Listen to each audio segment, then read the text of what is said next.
So in December 2023, I was leaving a blood test and I passed out down the stairs. So I fell down about 20 stairs, and when I woke up, my leg was in that direction, and I had broken my ankle in 3 places. I had dislocated it, and I had torn a ligament and also hurt my wrist. I was rushed to hospital by ambulance, and they just took me to the nearest hospital, which was a public hospital. So I got seen pretty quickly, so the emergency side of things was pretty good. The care seemed to go well, but post-surgery I found the care very inconsistent. All the follow-up appointments were with different doctors, so they were all seeing me for the very first time. And because I already did have the private health cover, I spoke to my doctor to see if I should be referred to a private surgeon just for a second opinion. Just because my recovery wasn't going as expected, and I was still having issues with my ankle.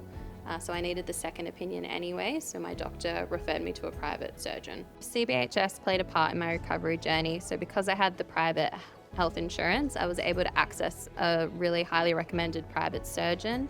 I was able to get in for surgery really quickly without a wait. And I was able to get in and have a few nights stay after the surgery as well. When I was in the public system, I just remember laying in bed being in a lot of pain, and they delayed the surgery multiple times. So you're just laying in a bed waiting around, whereas in the private system, I rocked up at the correct time and then I was wheeled into surgery within the hour. It was all very quick. Post-surgery as well, I was actually able to rest in between everything that was happening throughout the night. There was no one there to disturb me.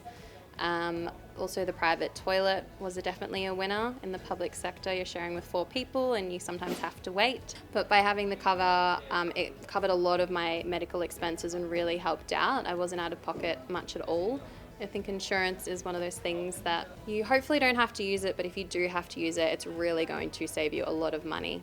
And also time. If I was in the public system and didn't have access to private health, I probably would have had to wait months or maybe a year for my surgery if they didn't deem it emergency.